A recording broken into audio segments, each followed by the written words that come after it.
नमस्कार, आप देख रहे हैं प्राइम टीवी और मैं हूं आपके साथ मुस्कान अजमानी। बुलेटिन की शुरुआत बड़ी खबर से होगी, जहां लखनऊ में आम आदमी पार्टी के सांसद संजय सिंह ने लखनऊ में भारतीय जनता पार्टी पर जमकर जुबानी वार किया। उन्होंने महंगाई और बेरोजगारी को लेकर बीजेपी सरकार को फेल बताया। दरअसल प्रदेश की राजधानी लखनऊ में आम आदमी पार्टी समागम कार्यक्रम कर रही है। कार्यक्रम में मुख्य अतिथि के रूप में सांसद संजय सिंह पहुंचे। इस दौरान उन्होंने भाजपा की डबल इंजन सरकार पर जमकर निशाना साधा। साथ ही संजय सिंह ने यूपी की कानून व्यवस्था को लेकर भी यूपी सरकार को घेरा। संजय सिंह ने कहा कि केंद्र सरकार जनता के हितों को अनदेखा कर रही है। नरेंद्र मोदी सरकार देश के लिए नहीं बल्कि अपने मित्र अडानी के लिए काम कर रही है।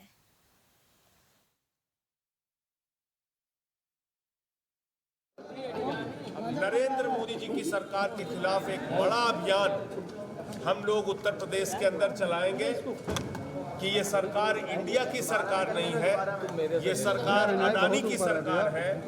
11 लाख करोड़ रुपए चंद पूंजीपतियों का माफ कर दिया। आकाश से लेकर पाताल तक सब कुछ अडानी अपने दोस्त को सौंप दिया।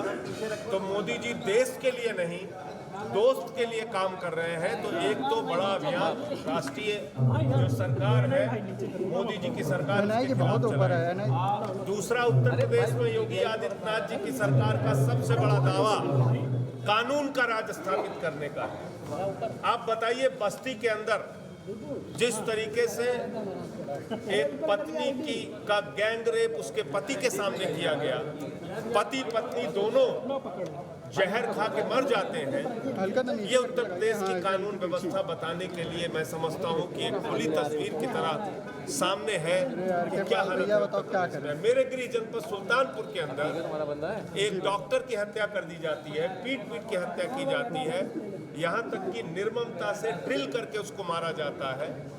तो आप समझ सकते हैं किस तरीके की कानून व्यवस्था उत्तर प्रदेश में है।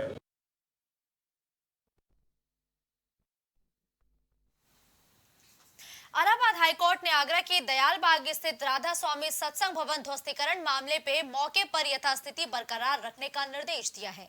इस मामले की सुनवाई के लिए 5 अक्टूबर को तारीख तय की गई है। यह आदेश जस्टिस मनीष कुमार निगम ने राधा स्वामी सत्संग सभा की याचिका पर सुनवाई करते हुए दिया है।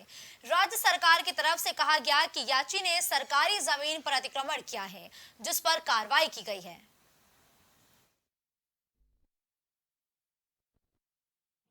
ताजनगरी आगरा के दयालबाग न्यू आगरा थाना क्षेत्र में आगरा प्रशासन और सत्संगियों के बीच में हुई झड़प का मामला इलाहाबाद हाईकोर्ट पहुंच गया। इलाहाबाद हाईकोर्ट में आज सुनवाई हुई और इलाहाबाद हाईकोर्ट ने इस पूरे प्रकरणों को यथास्थिति में रहने के आदेश दिए हैं। कह सकते हैं 5 अक्टूबर तक के लिए स्टे लगा दिया गया है। 5 अक्टूबर की अगली डेट लगाई गई है। इस वक्त हम मौजूद हैं आगरा के दयालबाग क्षेत्र में, जहां पर जो गेट था, गेट को लेकर ये पूरा विवाद चल रहा है।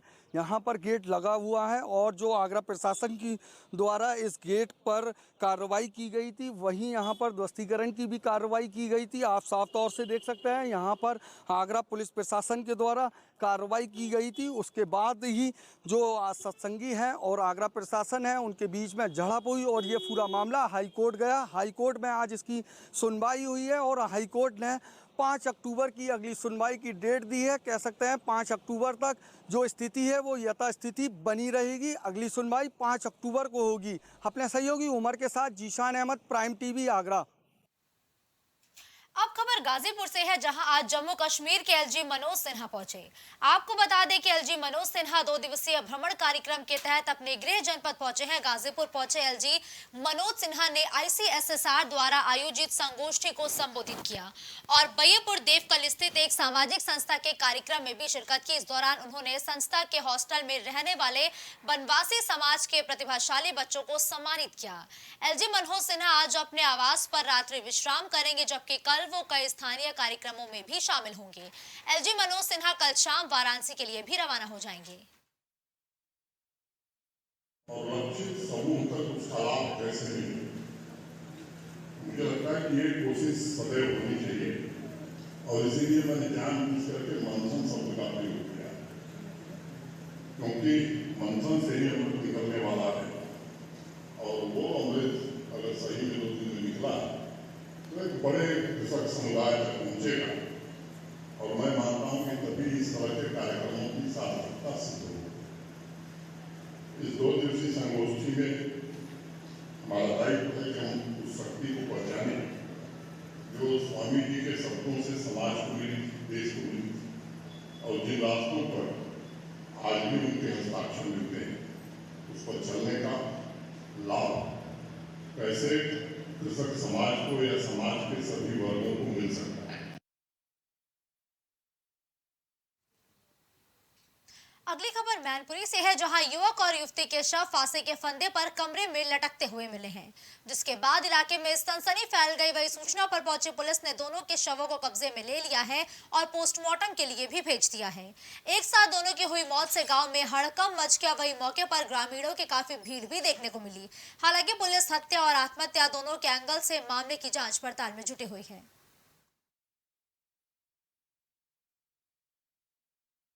हम क्या कह रहे हैं, हम तो भैया अब कह रहे हैं हमारी लड़की नहीं गई है, मार डाली है, सो हम तो सही कह रहे हैं हमारी लड़की नहीं मार डाली हूँ ले जाए के। अच्छा, यहाँ से ले जा करके किसी ने मर्डर कर दिया? किन लोगों ने किया होगा? किसने मर्डर किया जी? अब जाने आपस में ही कर रही है कि बिन नहीं मार के टांगे तो मुझे का पता। हम तो जगह तब जानी, मैंने खटिया बनाया तेरे। लगभग कितने बजे आपने देखा था रात में? हम तो 4 बजे उठे। अच्छा, 4 बजे आपकी बेटी घर पे नहीं थी? हाँ। ये थाना घिरोर के गड़ारा गांव में गांव के ही एक लड़का है, बालिग लड़का है और बालिग लड़की है। उन दोनों के शव, जो लड़का है उसके घर में फांसी के फंदे पे लटके मिले थे और इस सूचना पर पुलिस पहुंची थी और उनको गांव वालों की सहायता से उनको उतार करके उनका पंचायतनामा पोस्टमार्टम की कार्रवाई कराई जा रही है। अब खबर रायबरेली के ऊंचाहार कोतवाली क्षेत्र से है, जहां प्रतापगढ़ जनपद के नवाबगंज थाना क्षेत्र के कुराली गांव निवासी युवक का शव ट्रेन की पटरी के किनारे पड़ा मिला है। वह युवक के परिजनों ने बताया कि युवक पिछले कई वर्षों से बीमारी से परेशान था, जिससे आहत होकर आज उसने ट्रेन से कट कर अपनी जान दे दी है। युवक की मौत से परिवार में कोहराम मचा हुआ है। वही सूचना पर पहुंची पुलिस ने शव को कब्जे में लेकर पोस्टमार्टम के लिए भेज दिया है और मामले की जाँच पड़ताल में भी अब पुलिस जुट गई है। जिनका ये हादसा हुआ क्या नाम है उनका? क्या नाम है? राम सेवक। कितनी उम्र है? 30। किस ट्रेन से कटे हैं? अब ये तो सब मालूम नहीं। किसी बात से परेशान थे क्या? हाँ, वे मतलब मस्तिष्क डिस्टर्ब रहते थे। बीमारी मारी थी क्या कुछ? जी जी। पुलिस आई थी? जी हाँ। पोस्टमार्टम के लिए जा रही है? हम पोस्टमार्टम के लिए।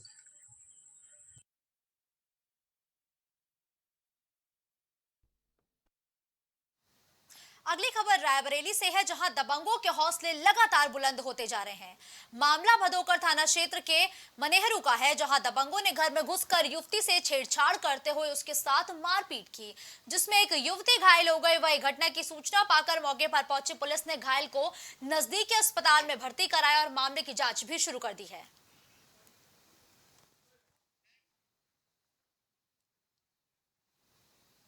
रुक करते हैं अगली खबर का, जहां उन्नाव में बीती देर रात बांगरमऊ निवासी एक युवक लखनऊ से 15 लाख रुपए नकदी लेकर अपने साथी के साथ वापस लौट रहा था। तभी रास्ते में एक कार सवार ने लिफ्ट मांगी, जिसमें बैठने के बाद लुटेरों ने गमछा से उसका गला कस दिया और कट्टे की बट से दोनों युवकों को घायल कर दोनों को चलती कार से फेंक कर फरार हो गए। वहीं पीड़ित ने डायल 112 पुलिस को सूचना दी, जबकि लूट की सूचना के बाद से उन्नाव पुलिस लगातार सीमा विवाद में उलझी रही। हालांकि बाद में पुलिस ने मामले की तफ्तीश शुरू की। एसपी उन्नाव सिद्धार्थ शंकर मीणा ने घटनास्थल का जायजा लिया, जबकि एसपी ने खुलासे के लिए टीमों का गठन भी कर दिया है। एडिशनल एसपी शशि शेखर सिंह ने बताया कि सभी पहलुओं की जांच की जा रही है और जल्द ही पूरी घटना का खुलासा भी कर दिया जाएगा।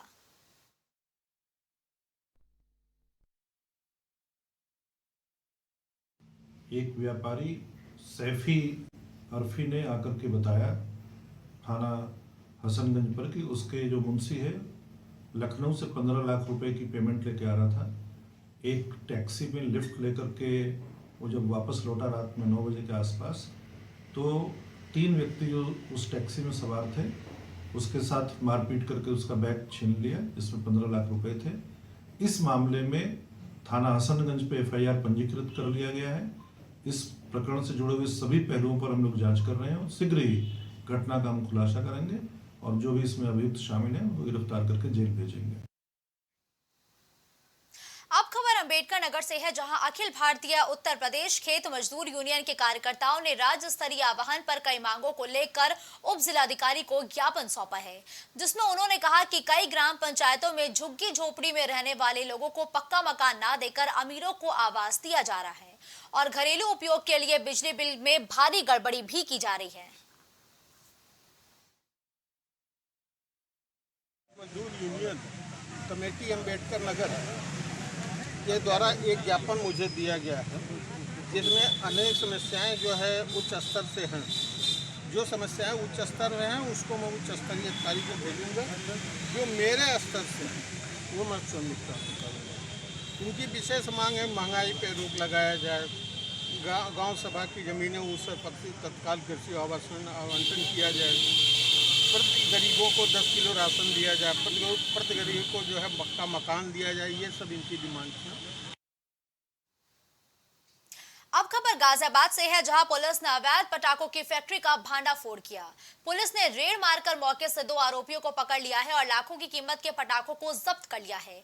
गाजियाबाद के नंदग्राम थाना क्षेत्र का ये पूरा मामला बताया गया।